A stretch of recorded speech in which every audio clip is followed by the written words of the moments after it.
Delta Tamil யூனியர்களுக்கு வணக்கம்.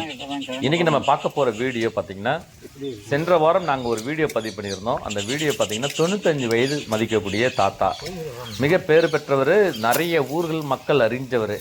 எதன் மூலமாக நான் சொல்கிறேன்னா, அவர் வந்து கிழங்கு சாகுபடி 5 வயது காலகட்டத்திலிருந்து உழைக்க ஆரம்பித்தவர். இன்றைக்கி 95 வயசாயிட்டு கிட்டத்தட்ட 50 வருஷம் 60 வருஷம் வந்து விவசாயத்தில் இறங்கி செஞ்சுருக்காரு. அவருடைய சாதனைகள்லாம் நம்ம வந்து எத்தனையோ சாதனையாளர்களை பார்த்துருப்போம். இவர் வந்து விவசாயத்தில் மிகப்பெரிய மக்களுக்கு உணவு கொண்டு போய் சேர்க்கிறதுல ரொம்ப ஃபேமஸான தாத்தா அவர்.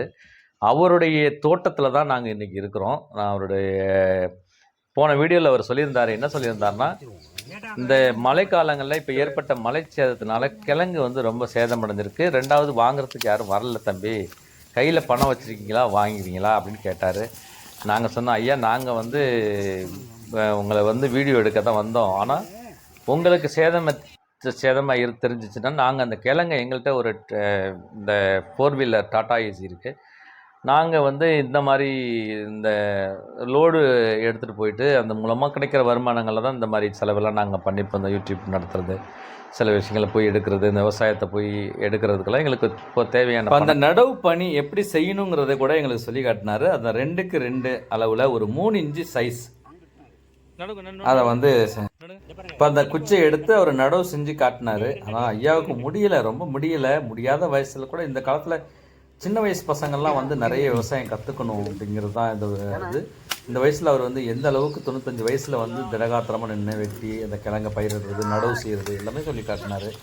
இவர் நமக்கு வந்து கிடைச்ச ஒரு ஆழ்வார், நம்மளுக்கு வந்து நம்ம ஆழ்வார் மாதிரி இந்த தாத்தாவும். ஒவ்வொரு கிராமத்துலேயும் ஒவ்வொரு தாத்தா இருக்காங்க, ஒரு பெரியவங்க இருக்காங்க, எல்லாமே விவசாயத்தில் அனுபவமிக்கவங்க தான்.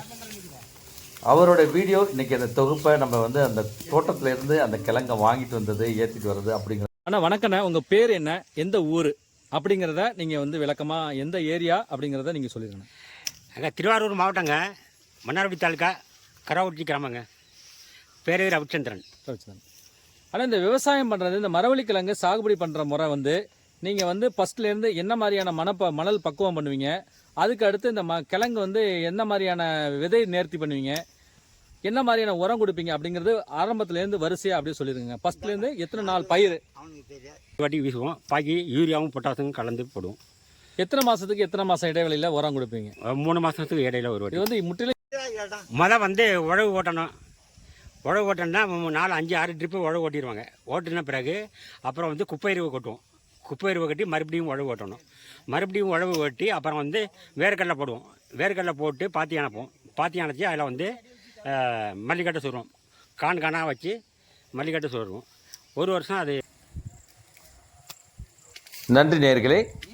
டெல்டா மாவட்டங்களில் நடக்கக்கூடிய விவசாய பணிகள், பல கிராமங்களுக்கு சென்று அங்கு நடக்கக்கூடிய விவசாயத்தை பற்றி, நெல், கடலை, கரும்பு, வாழை, தென்னை, பல விவசாய பணிகள், அதாவது எந்த விதமான காய்கறி விவசாயமாக இருந்தாலும் எங்களுடைய வீடியோவில் நாங்கள் பதிவிட காத்திருக்கிறோம். கிராமங்களுக்கு சென்று அவங்களுடைய கஷ்டங்கள், அவங்க அந்த எந்த மாதிரியான விவசாய பணியில் என்ன மாதிரி கஷ்டங்கள்லாம் சந்திக்கிறாங்க அப்படிங்கிறது அவங்களோட நேரடி உரையாடல் மூலமாக நாங்கள் உங்களுக்கு தெரிவிக்கிறோம். எங்கள் சேனலை பிடிச்சிருந்தால் எங்கள் சேனலை மறக்காமல் சப்ஸ்கிரைப் பண்ணி கொள்ளுங்கள். நாங்கள் போடுகின்ற தகவல் உங்களுக்கு நோட்டிஃபிகேஷனாக வந்து அடைய பெல் ஐக்கானை கிளிக் செய்து மேலும் வீடியோவை தொடருங்கள்.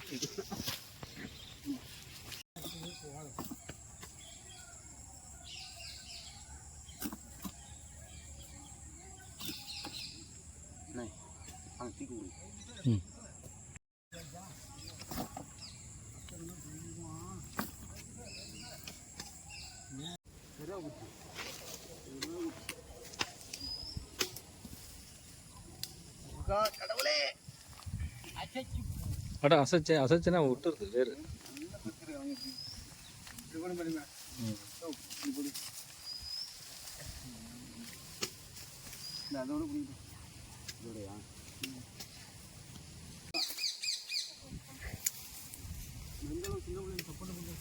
கிழங்கு அதில் உள்ள ரொட்டியா பேக்கம்போது இல்லை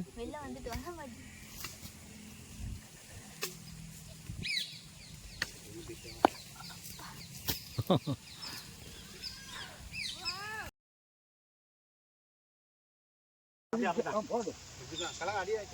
இந்த புடுங்கன்னா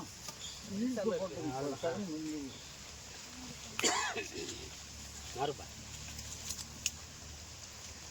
மழை விட்டு கூடையெல்லாம் கேட்டாக்கிண்ணா நாங்கள் கூட இருக்க எடுத்துட்டு வாப்பா நான் செய்ய தம்பிக்கு செய்ய நீ புடுங்க நீ கிழங்கு சூப்பராக இருக்குங்க பொய்யலாம் வெட்டுப்பா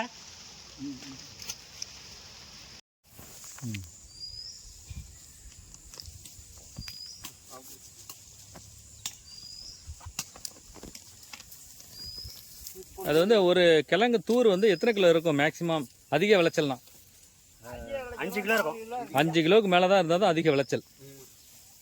ஏன்னா தம்பி அதாவது ஒரு தூரில் வந்து இந்த மரவள்ளி கிழங்கோடைய விளைச்சல் வந்து அதிகமாக நம்ம பார்க்கணுன்னு முடிவு பண்ணோம்னா இந்த வந்து ஒரு தூருக்கு வந்து 5 கிலோ 5 கிலோவுக்கு மேலே இருந்தால் தான் விளைச்சல் வந்து நல்ல விளைச்சல் ஆமா. அப்படிங்கிறாங்க. இங்கே பாருங்க, இது கிட்டத்தட்ட பார்த்தா ஒரு 4 கிலோ தரும்னு நினைக்கிறேன். இது 4 கிலோ தரும். ஏமாத்தமாக இருக்கும் இப்படி வைக்கிறீங்கன்னு வச்சுக்க, முதல்ல அப்படி பிடிங்க அசத்து, அப்படி ஒரு அசத்து அப்படி பிடிங்கன்னு வச்சுக்க, அந்த கை கிடையாது. அது என்ன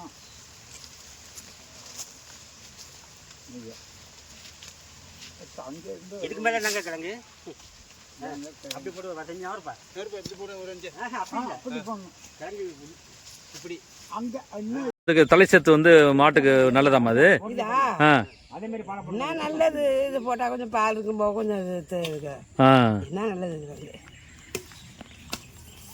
இந்த கிழங்கோட இலை வந்து தலைச்சத்து வந்து மாட்டுக்கு வந்து அதிகமாக இது வந்து கொடுக்குறாங்க. கொடுக்குறாங்களே. தலையை வச்சு அப்படியே பாருங்க. ஏங்க ஒரு நிமிஷம் தள்ளிடாதீங்க, விவசாயத்தை பற்றி உங்களுக்கு தெரிஞ்சு சொல்லி வைக்கிறேன். பாருங்கள், ஆழ்வெள்ளி கிழங்குங்க, ஒரு வருஷங்க கஷ்டப்படணுங்க, 5-6 வாட்டி உரம் வச்சுருக்காங்க. நீங்களே லைக் பண்ணால் சப்ஸ்கிரைப் பண்ணுங்கள்.